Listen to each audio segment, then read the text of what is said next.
Alors, le cours que nous allons voir aujourd'hui, ce sera un peu comme une sorte de TP. Nous allons essayer de voir comment on peut utiliser ici là le JavaScript pour en fait euh, gérer les formulaires en fait. Donc, comment on peut utiliser le JavaScript avec les formulaires? Lorsque nous avons entamé notre cours, qu'est-ce que nous avons dit? Nous avons dit que le plus souvent lorsqu'on programme, ou lorsqu'on travaille en programmation web, en développement web, l'utilisateur sera toujours en train d'interagir avec un formulaire.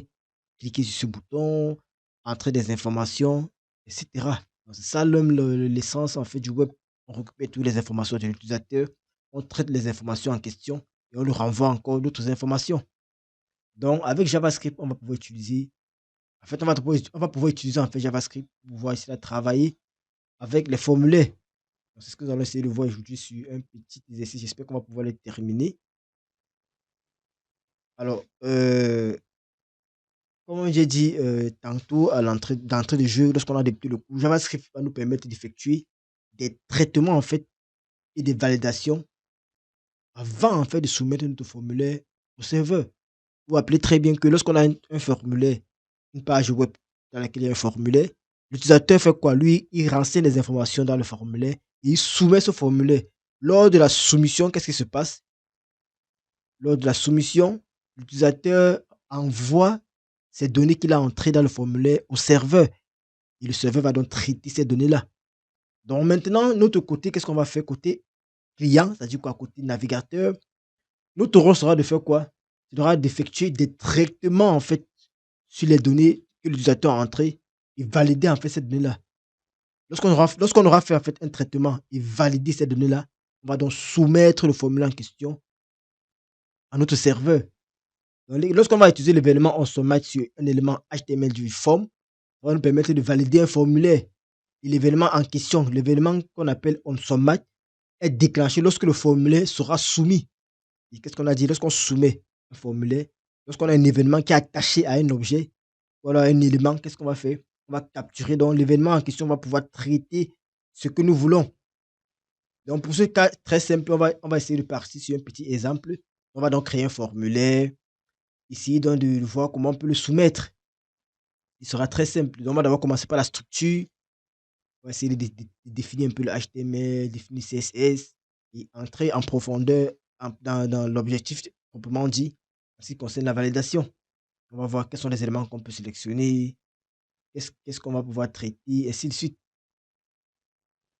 Donc, pour commencer, je vais d'abord partager mon écran et on va définir la structure de l'exemple qu'on veut faire en fait.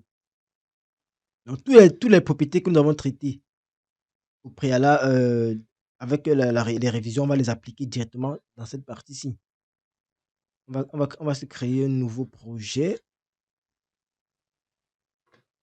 New folder, ça va, oui, new folder, on va créer un nouveau projet ici, là, au niveau d'ici. On va l'appeler formulaire, on va l'appeler peut-être forme. Nouveau dossier, on va l'appeler forme.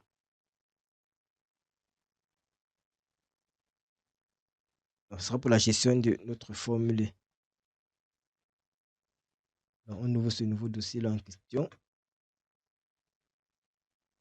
OK. Donc, qu'est-ce qu'on va donc faire à l'intérieur? On va tout simplement peut-être créer un petit menu là pour interagir. Créer juste un formulaire, un petit formulaire où on aura un test d'entrée. On aura un texte à rue et un input, tout simplement, pour ne pas trop entrer en profondeur. Donc, au niveau de la structure, qu'est-ce qu'on aura? On va tout simplement définir, comme je dis tantôt, une page bien précise. On va essayer de respecter les règles en ce qui concerne le HTML, CSS, bien évidemment. Donc, qu'est-ce qu'on va faire? On va prendre notre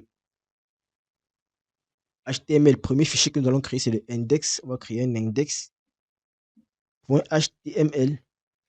Et dans notre index.html, on va tout simplement faire appel la structure minimale de notre page. On va ici la définir cela formulaire. Au niveau du titre, on va tout simplement dire formulaire en JavaScript.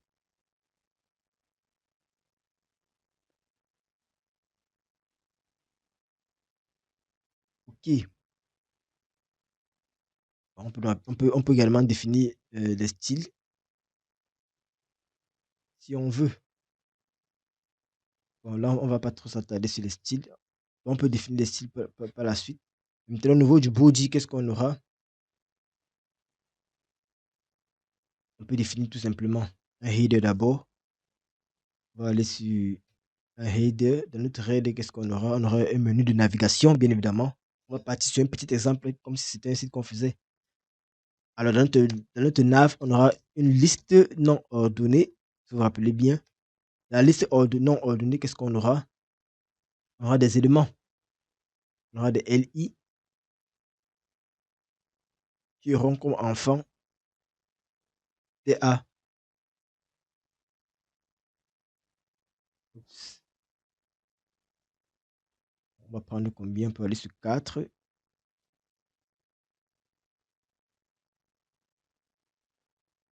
Oups, c'est mal fait ça. LI, les LI, et tout fois 4. Bon, ça va un peu du temps.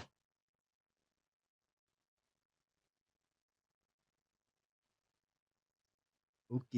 Ah, ici, là, j'aurais quoi? Je considère que j'aurais peut-être pas une page, par exemple, accueil. .html.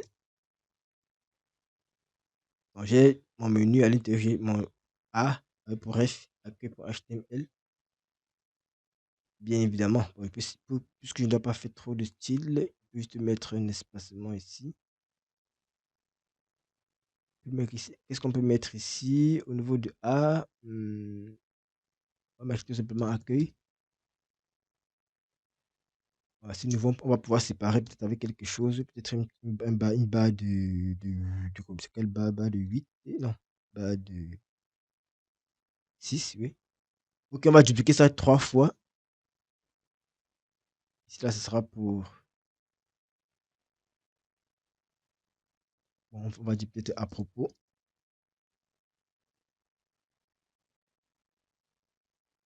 Bon, c'est même pas intéressant, hein, c'est juste pour revenir encore un peu dans les révisions. On aura une page à propos pour acheter. Ouf, HTML, j'ai mis HTLM.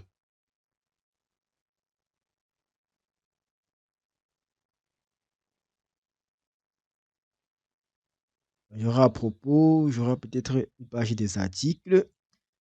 On aura par exemple une page pour les contacts. Ok, même chose ici à propos. Article, tout simplement. Et bien évidemment, contact. Ok, j'ai l'impression qu'il est trop grand. Ok. Là, je peux réduire ça pour qu'on puisse un peu essayer de voir ce qui se passe.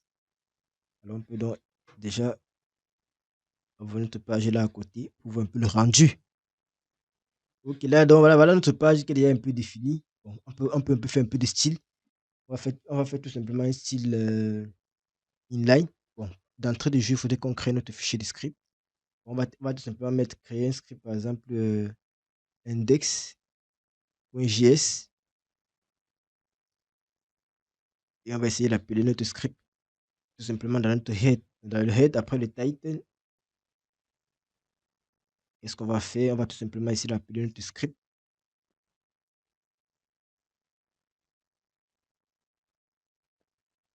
avec le src. On fait script src égale à quoi? Index. On spécifie le chemin d'accès au script en question. Index.js. Alors, au niveau ici là du type, on peut préciser également le type. Type qui va être quoi? Il va être un texte slash JavaScript. Une fois qu'on fait ça, on a importé, notre script. Et à côté, on peut faire juste un style dans la page directement. Vous vous rappelez de cette méthode qui permettait d'ajouter des styles. Et qu'est-ce qu'on peut faire? On peut juste styler un peu notre menu de navigation pour qu'il soit placé sur une seule ligne. On va juste styler notre menu de navigation afin qu'il soit placé sur une ligne. Alors, si on veut le faire, qu'est-ce qu'on fait? On va tout simplement d'abord Première chose qu'on peut faire, on va d'abord styler la nav. Donc ça, c'est un peu comme une sorte de révision. Et il y a quelque chose que je vais vous conseiller. Lorsque vous êtes en train de faire le style, il faut toujours commencer en ordre dans une page. Donc si votre page commence par un header, commencez votre style par un header. Il faut styler votre document dans l'ordre pour que lorsqu'on vient dans votre fichier de style, on puisse voir que non. Si c'est le body qu'on a commencé, on va commencer par le body. Ensuite, on va styler le head, ensuite nav, ensuite UL. Donc, vous faites de telle sorte que les différents blocs soient stylés de manière ordonnée pour ne pas avoir un endroit où on a stylé, par exemple, un paragraphe qui se trouve loin à la fin, au début. Si vous comprenez un peu. Donc, vous n'allez pas prendre, par exemple, un titre qui se trouve au début de votre document pour aller le styler tout au fond de votre document CSS. C'est ce que je suis en train de vouloir vous faire comprendre, en fait. Là, par exemple, on peut définir d'abord un padding, qu'on puisse voir un peu, pour avoir un espacement ici interne. Alors, on veut du padding, il peut annuler d'abord le padding, commencer. Après, on va cibler les. Je peux dupliquer ça pour gagner en temps. Après, nous allons cibler tout simplement les navs, les UL qui sont dans les navs. Vous voyez très bien que dans nos navs, on a quoi? On a les UL. Dans notre nav, on a les UL. Tous les UL qui sont dans notre nav, on va donner également un style, un padding de 0. Ok, là, on a essayé d'effacer tous les espaces possibles.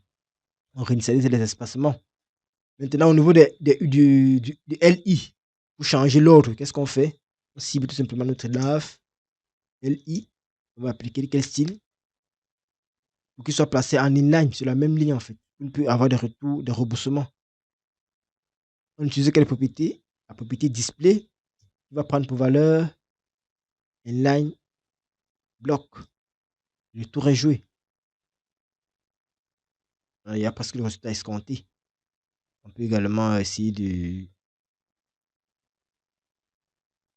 styler les liens en question pour leur donner tout simplement une couleur.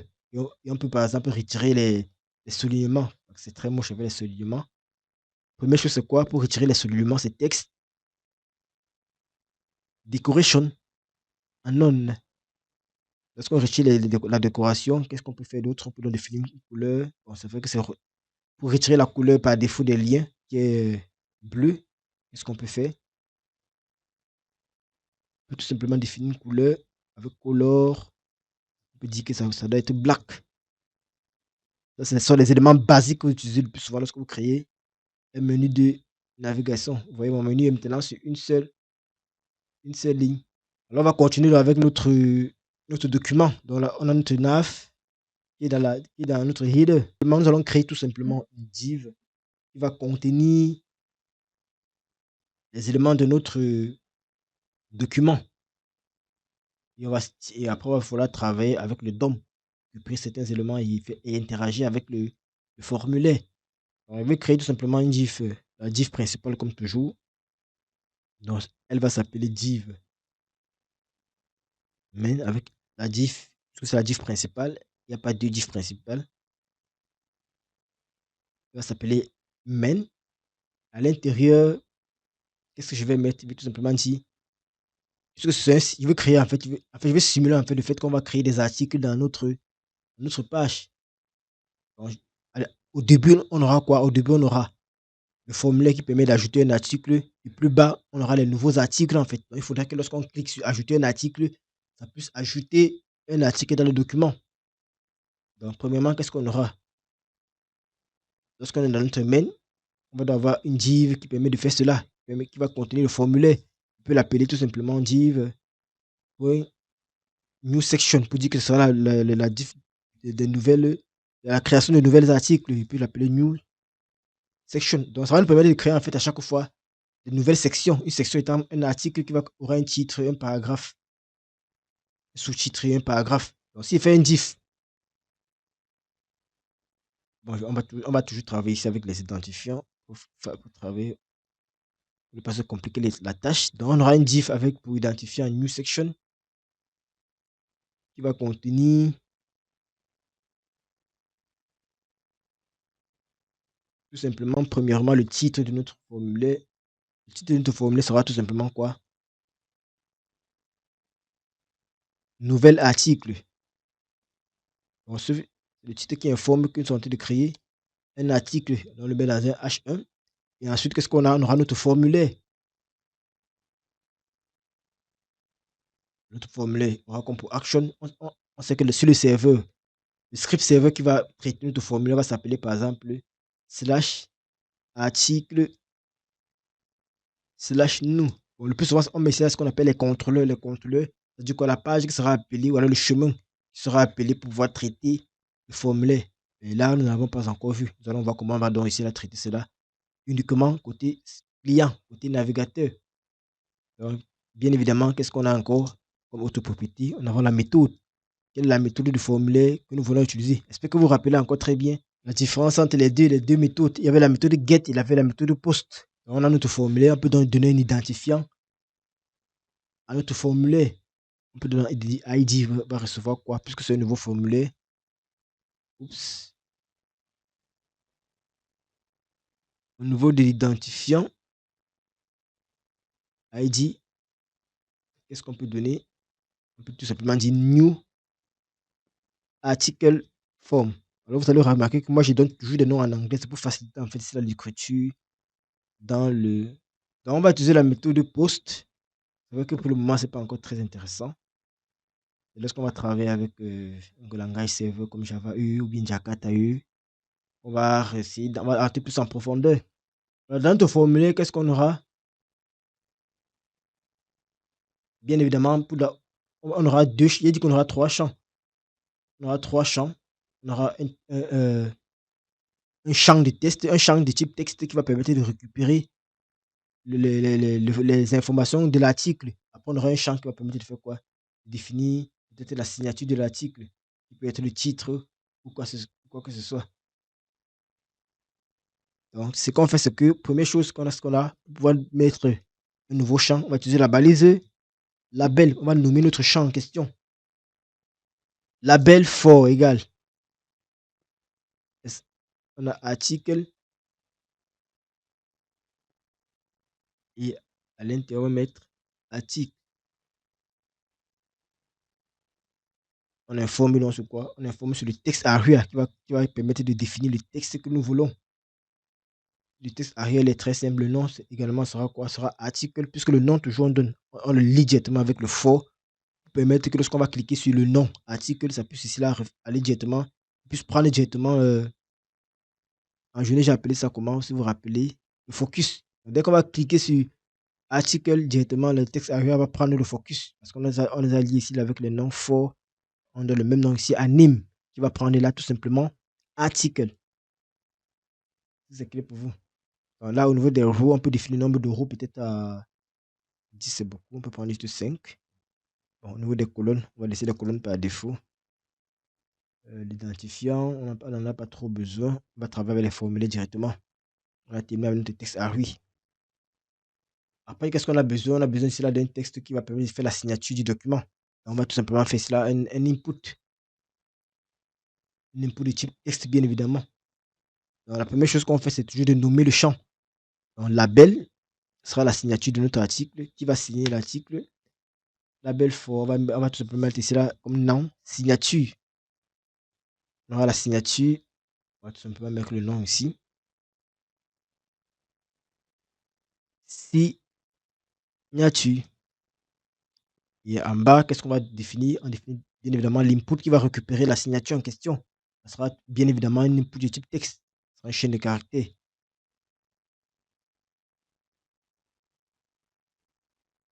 Alors, si on a un input texte, qu'est-ce qu'on fait? On a également le name. N'oublie pas de donner le name avec la même valeur du for. Vous voyez les lier. On lit les deux champs en fait. Nous n'avons pas besoin de l'identifiant. Donc, on peut tout simplement omettre. On a besoin juste du type texte et name signature. Au niveau de l'identifiant, nous n'avons pas besoin. Vous savez très bien, c'est là que la balise input est une balise auto-fermante, donc elle ne se ferme pas. Et pour terminer, qu'est-ce qu'on a? On doit avoir tout simplement notre bouton qui va permettre de soumettre le formulaire. Donc, un input type égal à submit, bien évidemment. Et le nom sera quoi? Le name sera envoyer.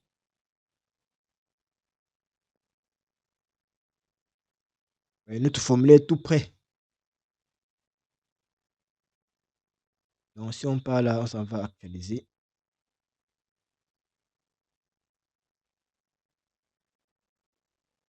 Vous voyez que notre article est déjà presque prêt.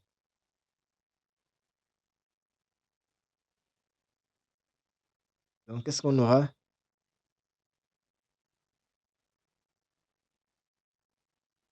On aura dans notre article, lorsqu'on va écrire l'article ici, là, on va définir la signature et on va envoyer. Il faudrait que lorsqu'on envoie, on puisse l'ajouter en bas peut-être. Donc ce qu'on va faire, c'est qu'après notre formulaire, après la div qui contient notre formulaire, on va pouvoir ajouter chaque section en fait qui va contenir le texte qui a été ajouté et un titre. Donc ce qu'on peut faire, c'est qu'on peut définir tout simplement une section qui à chaque fois qui peut contenir quelque chose. Dans la section, qu'est-ce qu'on aura? On aura à chaque fois un titre H1 qui va contenir, par exemple, ceci est un article. Le titre de l'article en question. Ceci est un article. Et par la suite, on aura par exemple un paragraphe P qui va tout simplement permettre de dire ceci est un paragraphe.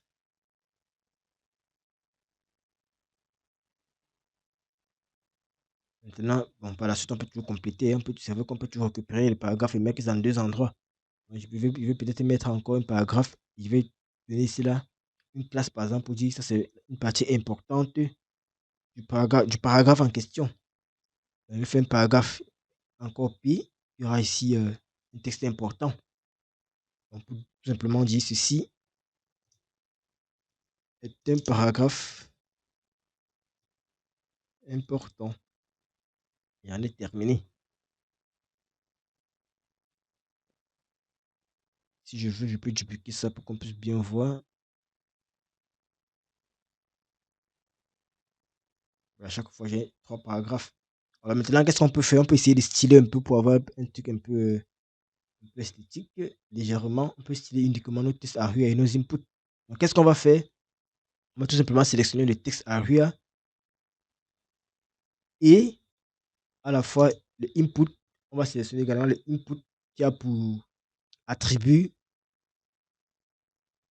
On va sélectionner le input dont l'attribut est texte. Est-ce que vous vous rappelez? Comment sélectionner? On peut sélectionner ça. On a vu ça le matin. Comment sélectionner un attribut ayant une valeur précise? Je veux sélectionner l'attribut de l'élément input dont la valeur est texte. Je veux sélectionner celui-ci en fait. Uniquement l'input ici. Parce qu'on a deux inputs, vous voyez bien. On a cet input ici là qui est de type submit. Et on a cet input ici là qui est de type texte. Je veux sélectionner uniquement celui-ci. Quel sélecteur on utilise? Sélecteur d'attribut. Je sélectionne mon input. Je mets les crochets. À l'intérieur, je précise l'attribut que je vais sélectionner. C'est le type, bien évidemment. Et donc, je vais sélectionner le type dont la valeur est texte. Donc, ça va bien évidemment venir sélectionner celui-ci. Vous allez voir pourquoi je vais le sélectionner. Je veux tout simplement qu'il puisse aller à la ligne en fait. Vous voyez que c'est sur la même ligne. Je veux que les deux éléments aussi puissent rentrer lorsqu'on va les manipuler. Donc, qu'est-ce que je fais? Puisque je les ai sélectionnés tous les deux, on fait tout simplement un display. La première chose, le minimum. On peut faire tout simplement un display pour dire bloc. En faisant un display bloc, forcément, ils vont faire retour à la ligne à chaque fois. Et on peut définir également une largeur, si on veut. La largeur au niveau de l'input en question et du texte ARIA. Pour qu'il puisse prendre une dimension bien précise. Il peut définir un width, tout simplement. On peut mettre la peut-être 200 pixels et de tout rejouer. On passe maintenant au vif du sujet.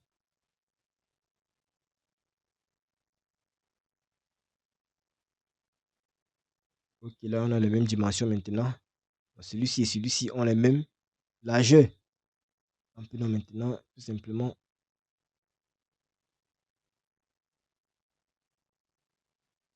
j'espère que vous voyez très bien.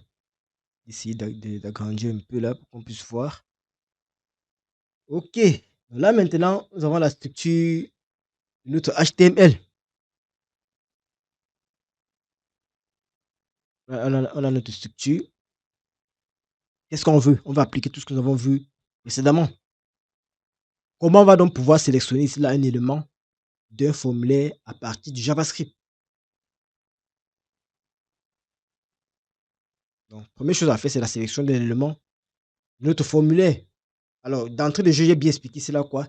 Pour pouvoir valider en fait un formulaire, on doit accéder aux informations que l'utilisateur ou alors que l'internaute a entrées. Donc, s'il vient ici là, par exemple, d'écrire le contenu de mon article, il fait dans la signature, il clique sur envoyer. Il faut que je puisse récupérer ces informations-là avant de pouvoir valider mon formulaire. Valider mon formulaire voudrait tout simplement dire quoi? Il faut que je vérifie. Est-ce que ce que l'utilisateur a entré dans ce champ est correct? Est-ce que ce que l'utilisateur a entré dans cet autre champ ici est correct? Avant de pouvoir les envoyer sur le serveur. Bien évidemment, sur le serveur, on va encore les travailler. On va encore faire les vérifications. Parce qu'il y a une citation qui dit en informatique quoi? Never trust user input. Je pense que je vous ai déjà fait savoir cela. Donc, il ne faut jamais faire confiance aux données de l'utilisateur. Parce que là, nous sommes toujours côté front-end. L'utilisateur peut bien se passer de ça, en fait. Il peut utiliser toutes les techniques pour pouvoir faire forcer le passage de ces informations. Vous devez également, côté serveur, vérifier encore les informations qui sont quittées chez le client. Donc, la première chose à faire lorsqu'on veut traiter, ou bien lorsqu'on veut sélectionner les éléments d'un formulaire, c'est d'abord récupérer le formulaire en question. Donc, si on veut valider un formulaire, on va d'abord récupérer le formulaire en question. Il va correspondre à quoi? À un élément de type forme. Ce sera un forme HTML. Et puisque c'est un objet, nous avons dit tout simplement que les objets ont quoi? Ont des propriétés. L'objet forme, c'est un objet tout entier en JavaScript qui a plusieurs propriétés. Donc, ça va retenir une liste, un array list, un peu comme lors de la sélection de certains éléments qui nous retenaient, par exemple, avec query selector, ça nous retenait quoi? Avec query selector all, qui nous retenait une liste de nœuds. Avec le formulaire, ça va nous retenir juste une liste. Qui sera ici un tableau, si on veut bien regarder. Un tableau des objets qui va correspondre ici là aux entrées et au contrôle du formulaire. Pour ce faire, vous allez regarder tout simplement, vous allez voir ce qui va se passer. Donc, qu'est-ce qu'on va faire? On va essayer d'aller dans notre JavaScript. On va se créer un script là. Ça sera mieux que je mette ça de côté afin qu'on puisse bien le voir ensemble. Ok, on va revenir côté JavaScript. On avait notre script. Bon, pour voir si notre script est bien porté, on va tout simplement faire un console.log JS chargé pour voir si le JavaScript est bien chargé. On va tout simplement vérifier cela. Alors, ça nous dit bien que JavaScript est bien chargé. Il n'y a pas de problème jusqu'ici. Donc, ce qu'on va faire, c'est que comment on va pouvoir accéder à notre formulaire en question. On peut accéder à notre formulaire en utilisant quoi? En utilisant le document.getElement.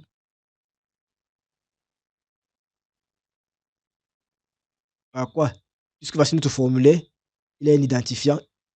Le navigateur va savoir que c'est un identifiant. Notre formulaire ici avec un identifiant qui s'appelait New Article Form. Donc, on peut donc récupérer notre formulaire à partir de celui-ci.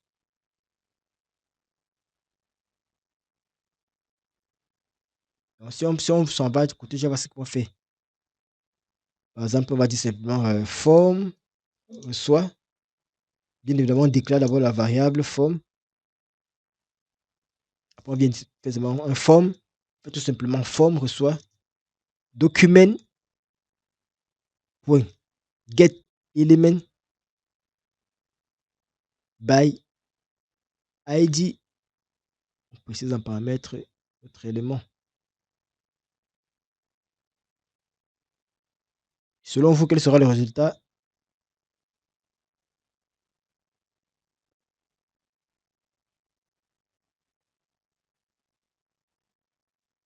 Ce serait un formulaire, un objet du formulaire, un form element, puisque c'est un formulaire que nous sommes en train de récupérer. Vous voyez ici. Parce que vous savez, depuis la console, vous pouvez également faire les interrogations pour voir si ça fonctionne bien. Donc là, dans la console, quand vous venez, il n'y a pas de souci. Quand je tape là, document.getElement by ID, il récupère bien l'élément, il me retourne l'élément en question. Voilà le formulaire qui me retourne. Donc l'objectif principal, c'est d'abord de récupérer tout d'abord le formulaire en question. Donc là, ça récupère d'abord déjà l'élément, comme nous avons vu. Une fois qu'on a récupéré l'élément, il y a plusieurs méthodes. Il y a la récupération en utilisant quoi? Premièrement, l'identifiant, comme vous connaissez. Et une autre méthode permettant de faire quoi?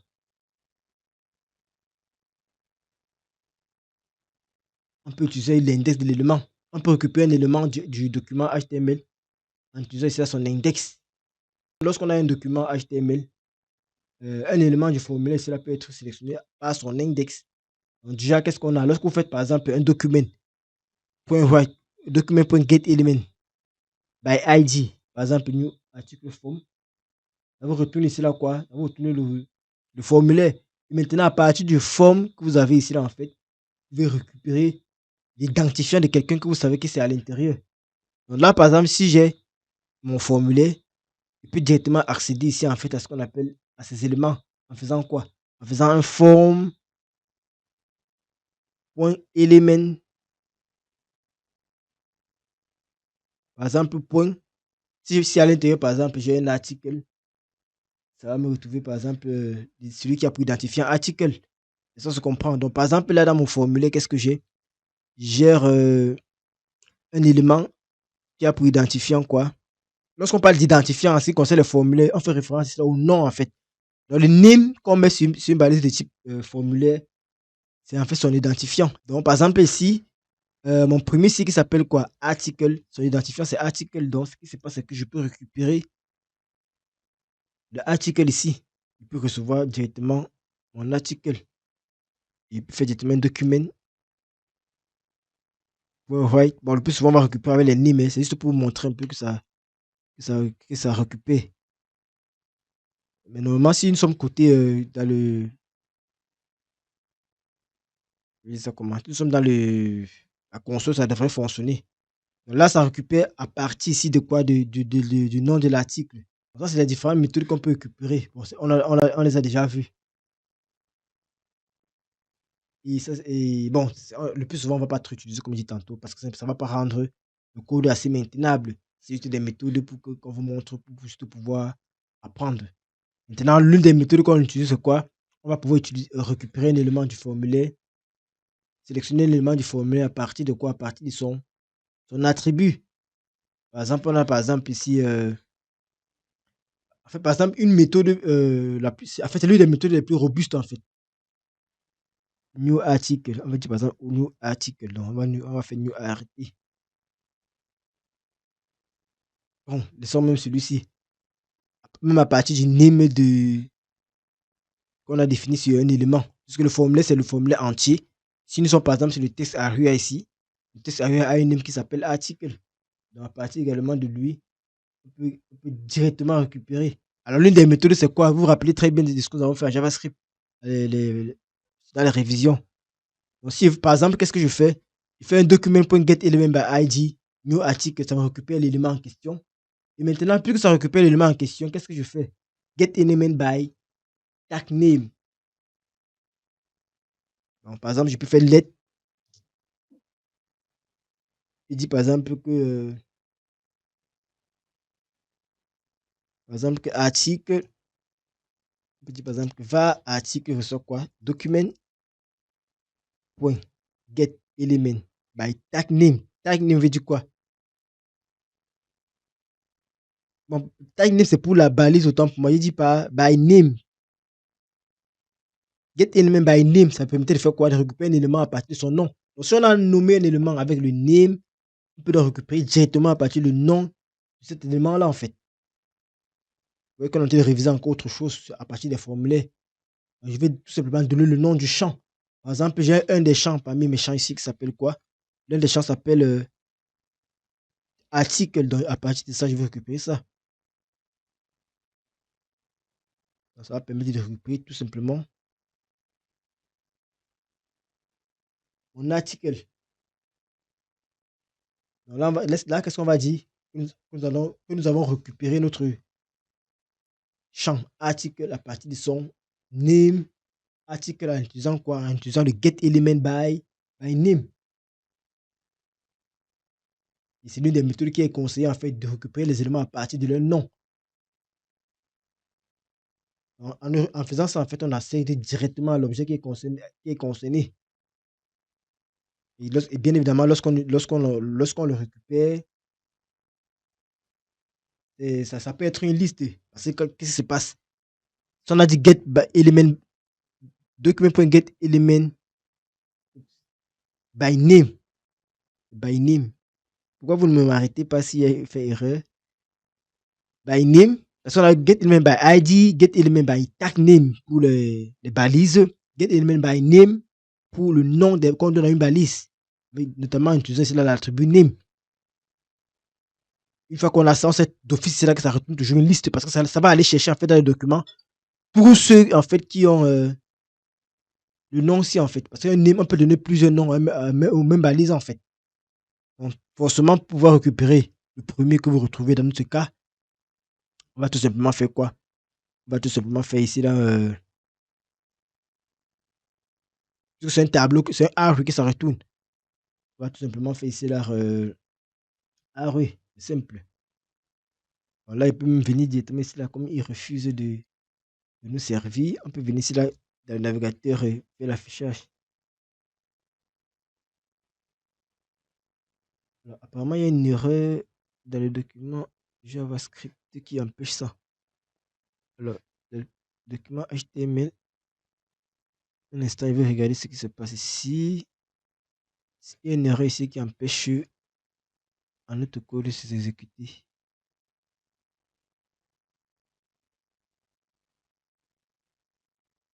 Je sais pas pourquoi il le fait.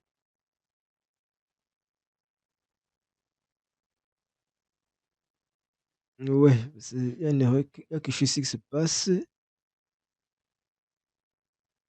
Parce que même le navigateur dit qu'il y a une erreur quelque part ici. C'est parce qu'il faut toujours regarder ce que la console dit. On dit quoi? On dit on check a runtime last error a listener indicate an asynchronous response by returning true. Peut-être le navigateur qui peut poser ça. Parce qu'il me détecte directement des erreurs là. Alors, il a quel problème avec mon doctype? Mon doctype n'a pas de problème. Doctype HTML. Bah, il a quel problème avec lui? Il pense pas que c'est lui le problème. Quel est son problème là? C'est pas correct. Apparemment, il y a des extensions qui me.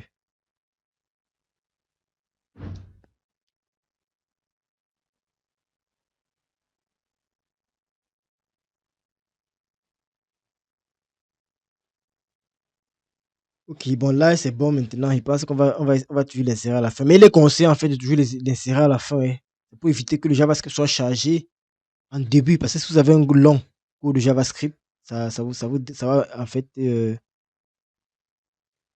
Ça ne va pas vous permettre en fait de bien travailler en fait. Ça va retarder le changement de votre page, etc., etc. Parce que ça ne sera pas synchrone. Ça ne sera pas synchrone tant pour moi. Bon, là, on va aller comme ça. Je pense que c'est bon maintenant. Vous voyez très bien que ça s'exécute convenablement maintenant. Bon, c'est le problème d'être avec mon navigateur, avec les extensions qui sont installées. Donc là, vous voyez très bien que j'ai récupéré mon élément de mon formulaire qui a quoi? Qui a pour nom article. Ça fonctionne très bien. Est-ce que vous voyez ce qu'ici? Maintenant, comment vous pouvez donc modifier les valeurs, alors récupérer des valeurs? Donc là, par exemple, on va essayer un cas très simple. On va voir comment récupérer la valeur que l'utilisateur a entrée. Si par exemple, j'ai par exemple, dans article, qu'est-ce que je mets? Si je mets par exemple bonjour, au niveau de la signature, je donne celui qui a peut-être créé Kamel D. Alors, je suis en mesure de pouvoir récupérer en fait les différentes valeurs ici. Nous pouvons récupérer ces différentes valeurs. Première chose, qu'est-ce qu'il faut faire? Il faut d'abord qu'on récupère le formulaire en question, comme nous l'avons fait ici là. Va recevoir quoi? Document.getElement by ID. On récupère le formulaire. Une fois qu'on a récupéré le formulaire, qu'est-ce qu'on veut faire? À partir donc du formulaire, de l'instance ou alors de l'objet formulaire que nous avons récupéré, on pourra donc tout simplement faire un form.get point element, point quoi? Si par exemple c'est article qu'on veut récupérer, donc pour récupérer celui-ci, on fait tout simplement point article. Si on fait tout simplement forme point element, point article, point value, va nous permettre tout simplement de récupérer quoi? La valeur du champ qui a pour nom article. Si là c'est elements, ouf, désolé. On a toujours form.elements. À partir des elements, on a accès à toutes les propriétés en fait de l'élément sur lequel nous sommes. Donc lorsqu'on fait un form.element, bien évidemment, form c'est l'élément formulaire que nous avons récupéré ici. Et qu'on fait form.element, point, le nom de la valeur, point value, ça récupère quoi? La valeur contenue à l'intérieur. Donc ce qu'il peut faire par exemple, c'est quoi? Je peux faire par exemple un var. Je peux vous montrer cela. Il fait tout simplement. On va le reprendre là. Donc, vous pouvez également tester depuis votre formulaire. J'ai déclaré mon formulaire. Maintenant, qu'est-ce qu'il fait? Il peut récupérer la valeur à l'intérieur en faisant quoi? Form.element.article, puisque c'est quoi ici? C'était l'une des méthodes qui permettait d'accéder à un élément à partir de son identifiant. Vous vous rappelez très bien. Si je fais element.article.value, ça va me retenir la valeur contenue là-bas en fait. Qu'est-ce qu'il dit? Bon, là, parce que j'ai déjà actualisé, donc ça devrait fonctionner. Mais bon, on va pas s'attarder dessus. Pourquoi je ne vous montre pas directement? Parce qu'il faudrait que je soumette le formulaire. Et pour soumettre le formulaire, il faudrait qu'on puisse déjà voir un certain nombre de choses. Donc après, il veut voir comment. Parce qu'il faut que vous soumettez le formulaire avant de pouvoir ici là avoir accès à ces informations depuis votre fichier ici en fait. Parce que si je ne l'ai pas soumis, je ne peux pas avoir accès ici. Et pour avoir accès sans avoir soumis, il y a certaines propriétés que vous allez utiliser. Si vous vous rappelez très bien, lorsqu'on parlait des événements, vous avez fait part de certains événements, par exemple, qui permettent d'interagir déjà lorsqu'on est même déjà en train de modifier. Donc, pour récupérer la valeur d'un élément de votre formulaire, vous allez toujours utiliser value. Ça retenir par cœur. Donc, grâce à value, vous allez pouvoir accéder à l'élément de votre formulaire. Même chose même chose en fait pour la signature. Si on avait par exemple la signature ici comme ici, qu'est-ce qu'on fait? Puisque le nom ça s'appelle également quoi? Le name c'est toujours signature. On va toujours accéder à partir de son identifiant. Forme. Donc, on peut déclarer les variables lettres. Article va recevoir quoi? Et lettre maintenant ici signature va recevoir quoi? Ici on va plutôt mettre signature. Donc là on sait très bien qu'on a accédé à notre formulaire en question. On sait que le formulaire a des éléments. On va accéder à ces éléments-là à partir de l'identifiant. On a le article, on a la signature. Là, on a accédé à chacun des éléments en question. Est-ce que ici, là, c'est bon pour vous? Donc maintenant, si regardez ce qui va se passer. Si je mets par exemple ici là, ACD, je fais là, j'envoie. Alors, lorsque j'envoie, qu'est-ce qui se passe? Vous voyez qu'il n'y a rien qui se passe parce que je n'ai pas encore ici fait quelque chose qui permet de lier mon formulaire. Mon formulaire n'est lié à aucun événement en fait. C'est pour ça que lorsque je soumets, rien ne se passe. C'est pour ça que vous voyez que depuis, je ne veux pas soumettre pour pouvoir récupérer ces valeurs. Si je vous montre d'abord la syntaxe, après nous allons voir comment on va attacher un événement à notre formulaire. Est-ce que c'est clair pour vous? Je vais vous montrer d'abord comment on accède au formulaire en question. Voici comment on accède à un formulaire. Vous avez vu comment j'ai accédé au formulaire. Je vous montre comment est-ce qu'on peut accéder à la valeur d'un élément dans le formulaire. Nous avons vu certaines méthodes ici avec son identifiant. Nous avons vu en utilisant le getElement by name. Et si vous avez récupéré en fait avec le by name, qu'est-ce que vous faites également? Pour récupérer la valeur, vous faites seulement tout simplement point value. Donc à chaque fois que vous allez vouloir récupérer un élément, la valeur d'un champ du formulaire, il vous faut d'abord sélectionner l'élément en question. Une fois que vous avez sélectionné l'élément en question, vous faites tout simplement point value. On a vu comment accéder en utilisant quoi? L'index, en utilisant le name. On a vu comment on récupère avec quoi, par exemple, avec le value. Étant donné que le form était un élément, on entre sur l'élément du formulaire, on cherchait l'identifiant article. Mais si c'était comme celui-ci, en fait, ici, là, on avait fait let article, soit document.getElement by name. Puisqu'on avait déjà fait un getElement by name, on pouvait, pour avoir directement la valeur du premier élément qui a pour nom article, qu'est-ce qu'on devait faire? Ici, là, on devait tout simplement mettre point value, sans plus faire point element. On fait ici la point element, pourquoi? Parce que le formulaire que nous avons récupéré ici, en fait, est un objet de type formulaire. Et du coup, lorsqu'on a un objet de type formulaire, pour pouvoir accéder à ces éléments, on doit utiliser la propriété elements. Lorsqu'on fait point elements, on peut définir dans l'identifiant de son élément. Contrairement à celui-ci où on avait directement récupéré l'élément à partir de quoi? À partir de son nom. Et ensuite, on pouvait directement faire une notation pointée là pour accéder directement à la valeur de cette propriété-là, à la valeur en fait de ce champ-là. Bon, étant donné que nous travaillons avec les formulaires, c'est vrai qu'ici, dans le formulaire en question, si je voulais vous montrer en ce qui concerne le select, alors, pour également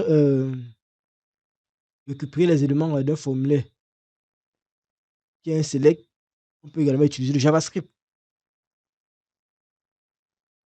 Imaginons que nous avons un select dans notre page. Bon, il va essayer de me mettre ça directement. Là, je voulais vous montrer un peu ici, en fait, comment on peut accéder à partir d'un select. Donc, comment accéder à un élément de type select.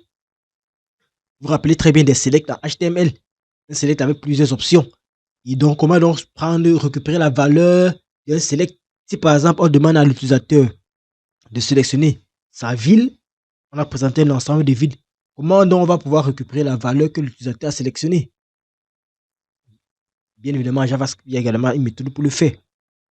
Donc, pour le faire, c'est très simple.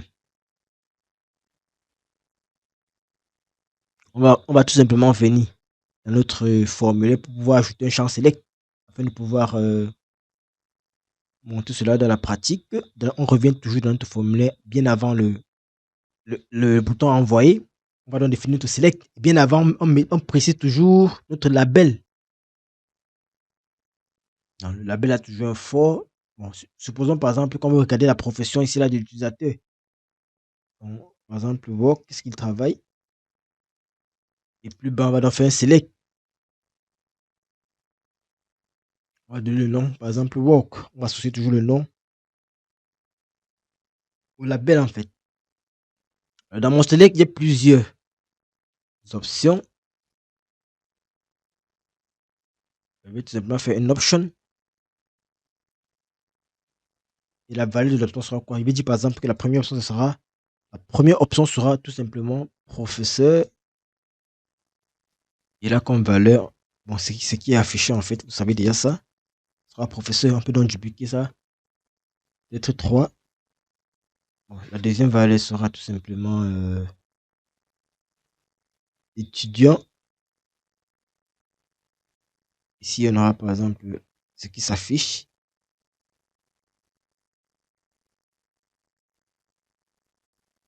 Étudiant. On peut dire par exemple administrateur. Après administrateur. Bon, on va tout simplement mettre admin. Après, on peut tout simplement mettre autre. Ne pas perdre du temps. On va mettre simplement autre. Voilà les différentes sélections qui vont se présenter en fait. Maintenant, dans notre navigateur. Ok. Vous voyez que voilà notre sélection qui vient là. Qu'est-ce qu'on a? On aura la possibilité de choisir entre les 4 options aussi.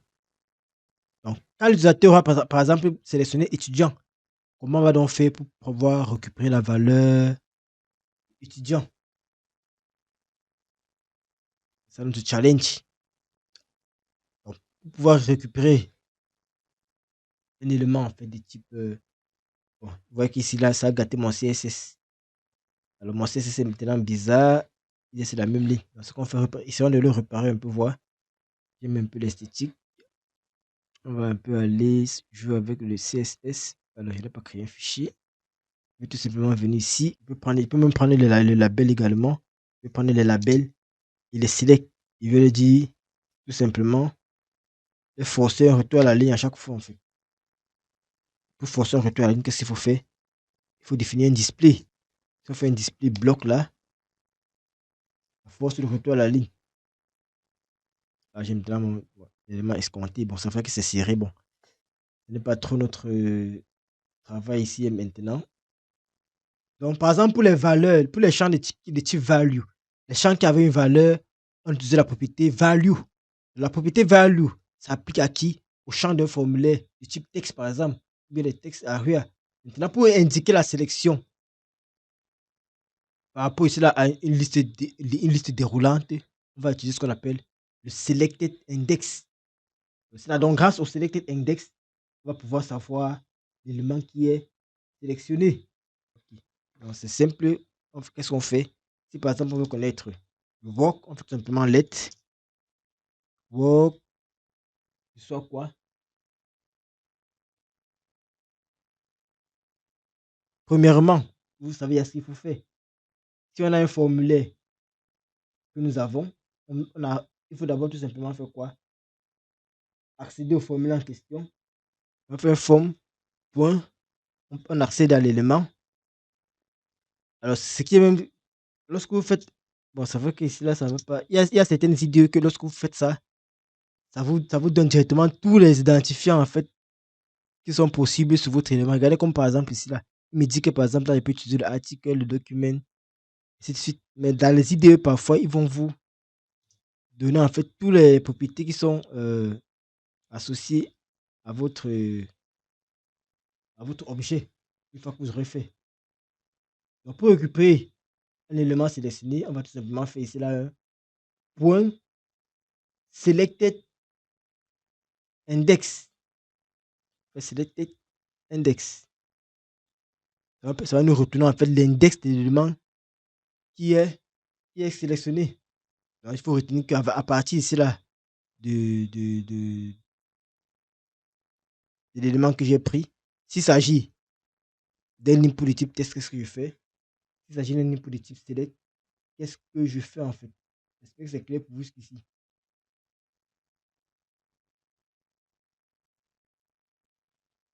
Voilà, qu'est-ce que nous avons vu? Si on veut résumer, nous avons vu comment à partir d'un formulaire, on peut accéder d'abord à l'objet du type element. Maintenant, à partir également des éléments que nous avons retenus, comment on doit ici accéder aux éléments à partir de leur index, à partir du nom de l'élément, ou à partir de leur nom. Ce que nous allons voir de plus, c'est comment si on peut également accéder aux éléments de type checkbox. Donc, pour les cases à cocher également, il y a plusieurs. En fait, il a sa méthode pour pouvoir récupérer. Tout comme on l'a fait avec le select, notamment utiliser la propriété select index de l'objet form pour indiquer cela la sélection. Avec les cases à cocher également, il y a la propriété checkit. C'était un attribut qu'on précisait le plus souvent lorsqu'on était sur un élément de type case à cocher, checkit pour dire qu'il est coché. Pourquoi? Lorsqu'on va utiliser la propriété checkit, ça va permettre de renvoyer la valeur true ou false selon que la case à cocher en question a été cochée ou pas. Est-ce que vous comprenez ça? Donc, si pour savoir si une case a été cochée, lorsque vous allez récupérer le formulaire, vous allez tout simplement interroger la propriété check. Et ça va retenir à chaque fois une valeur vraie ou une valeur fausse. C'est très simple. Si on revient dans notre formulaire, par exemple, ici, bon, il va toujours enregistrer parce que même lorsque vous allez réviser, vous allez vous servir du formulaire en question. Alors, si je suis dans mon formulaire, après mon select, là, il peut mettre une case à cocher. On peut vouloir parler des catégories d'articles. On va par exemple là créer un label. On veut gérer la catégorie des articles. Il n'y a pas de focus normalement ici. Alors qu'est-ce qu'on veut faire? Lorsqu'on fait une liste cochée, on aura par exemple input type égal à checkbox. On va donner le nom de notre input. On va nous servir. Par exemple, le name sera quoi? Par exemple, ici là. Au niveau du name, on pourra mettre par exemple, je suppose que nous avons vu JavaScript, donc on va mettre JS par exemple. JavaScript. Bon, pour ne pas perdre de temps, on va juste mettre le nom à côté pour dire que bon, là, ça sera le nom. On va mettre là Java JavaScript. On va faire un petit BR pour faire un retour à la ligne. Bon, on va juste mettre là encore, on va mettre comme deuxième peut-être CSS. Après, on va mettre C. On va mettre le C tout simplement. On va mettre CSS pour afficher. Et après, on va mettre le C. Ce sera les catégories d'articles qu'on veut créer. Bon, au niveau des identifiants, on n'a pas trop besoin des identifiants, donc on va juste omettre cela. Donc voilà en fait notre checkbox. Et qu'est-ce qu'on veut? On veut pouvoir récupérer en fait, ou alors pouvoir modifier les cases à cocher. Voilà nos cases à cocher. Vous pouvez bien le voir. Donc, qu'est-ce qu'on fait? Première chose, dans votre JavaScript, vous allez toujours récupérer votre formulaire, bien évidemment. Document.getElement by ID. C'est la méthode par le ID. On récupère le formulaire. Donc, si je veux accéder, par exemple, à partir de mon formulaire, je vais accéder à partir de l'élément. Qu'est-ce qu'on avait dit? On fait tout simplement pour le nom de l'élément en question. Donc, je peux faire tout simplement un form, point par exemple, qui. Dans mon formulaire, qu'est-ce que j'ai? J'ai mon élément qui s'appelle quoi? J'ai un input, bien évidemment. L'input s'appelle comment? Par exemple, je peux accéder directement ici là à PHP, puisque j'ai donné un nom quoi? JS par exemple. Qu'est-ce qu'il dit? J'ai donné un nom par exemple JS, j'ai donné un nom CSS, j'ai donné un nom C. Donc, à chaque fois, puisque ce sont les éléments qui sont dans mon formulaire et que nous avons vu l'une des méthodes qui permettait d'accéder aux éléments d'un formulaire à partir directement de son identifiant, je peux faire juste un accès à partir de l'identifiant. Donc, qu'est-ce que je fais? Je fais tout simplement, par exemple, quoi? Il peut faire tout simplement un form.js.check. On fait un form.js.check. Check it, pardon.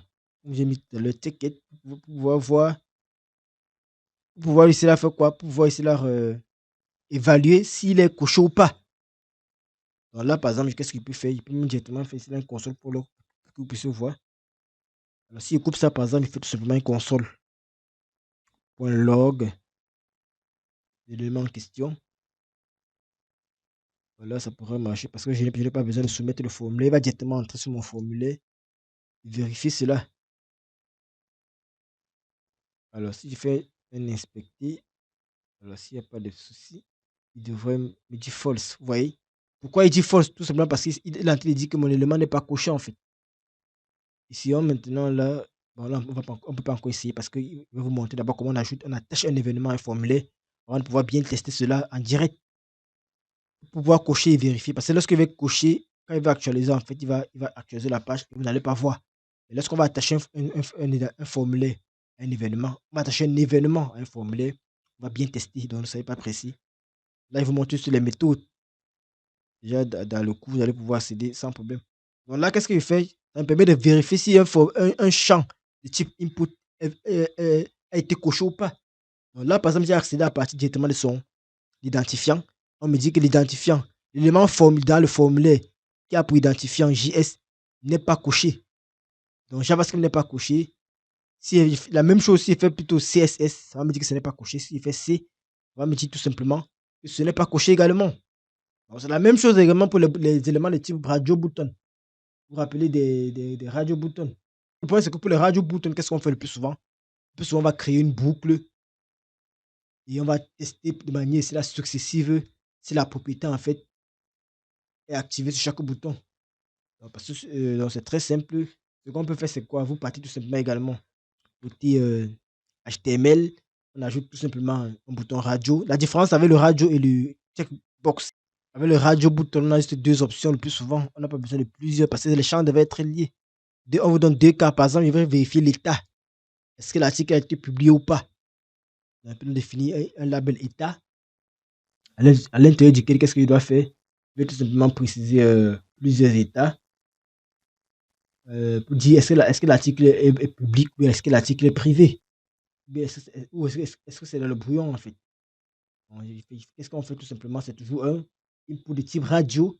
C'est un input de type radio tout simplement. Et la différence, c'est qu'au niveau du name, on va donner le même name. Regardez ici là par exemple, avec le checkbox, c'était les names différents. Alors ici, c'est quoi? On veut vérifier quoi? L'état de l'article. Donc, on va donner le même name. Le name sera quoi? L'état. C'est la raison pour laquelle, pour pouvoir voir l'état d'un checkbox en question, d'un radio, il va falloir qu'on boucle. Parce que tous ont le même name en fait. Donc, qu'est-ce qu'on fait? On donne tout simplement le même name et le tour est joué. Et bien évidemment, ici, là, on peut également donner la valeur pour que ça s'affiche à côté. On peut donner une value. On dit par exemple que bon, ça c'est l'article concernant, ça c'est si c'est public ou privé. Value égale par exemple, value égale par exemple, on dit par exemple, on va prendre par exemple le premier qui sera public. On dit que l'article est public. On va mettre à côté là par exemple, public. Je vais juste dupliquer la ligne. Il dit que le deuxième, ça va tout évaluer l'état. Cette fois-ci, ça sera plutôt privé. Il dit que l'article est privé. Ça va juste afficher privé tout simplement. Vous voyez, voilà l'état qui veut gérer. Vous voyez que c'est toujours un seul qui peut être cliqué. Vous montrer également que j'ai mon input de type radio. Une fois que j'ai fait cela, je peux donc actualiser ma page pour pouvoir faire ce que je veux. Donc, si je veux maintenant regarder quel est l'état, est-ce que l'utilisateur a choisi privé ou public côté JavaScript, qu'est-ce que je dois faire? C'est simple, je m'en vais tout simplement côté dans mon script JavaScript également. Qu'est-ce que je vais faire? Je vais tout simplement récupérer l'état de mon bouton en question. L'une des manières de récupérer, c'est de faire quoi? Première chose, on récupère toujours le formulaire en question, puisque c'est sur le formulaire qu'on travaille. Donc, document.getElementById, new article form. Et ensuite, qu'est-ce qu'on fait? On pointe donc sur, à partir de quoi? À partir de directement, on appelle ça comment? À partir de l'index directement. Ou alors à partir de l'index directement dans le champ. Donc, puisque, comment il s'appelait? Il a appelé tout simplement quoi ici? On l'a appelé tout simplement état. À partir de son nom directement, à partir de son index, on va directement accéder à lui sans passer.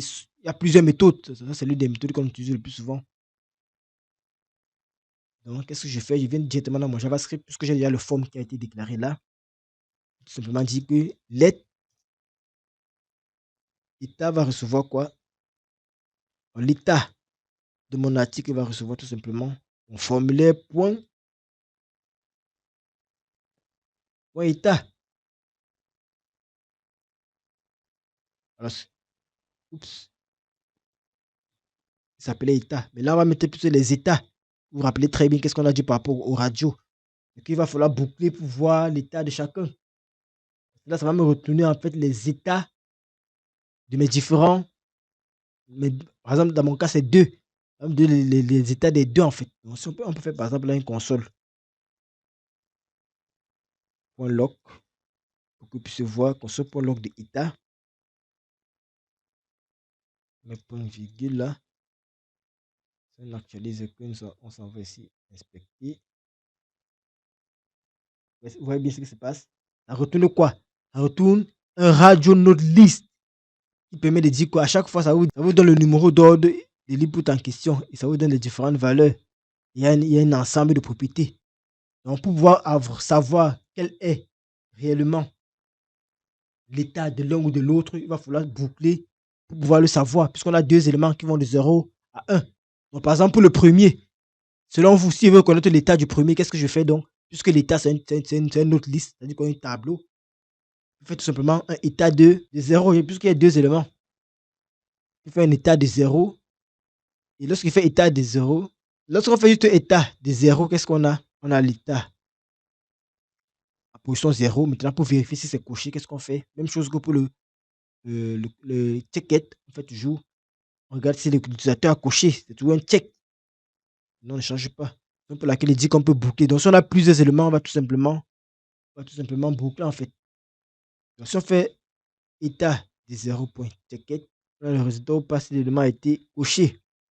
Donc, si on s'en va là, qu'on actualise, oui, très bien, me dit que bon, l'élément en position 0 n'est pas coché. Donc, ça veut dire que tout simplement quoi? Ça veut tout simplement dire quoi? Ça veut tout simplement dire que public n'est pas coché. La même chose pour le deuxième, on va me dire également qu'il n'est pas coché.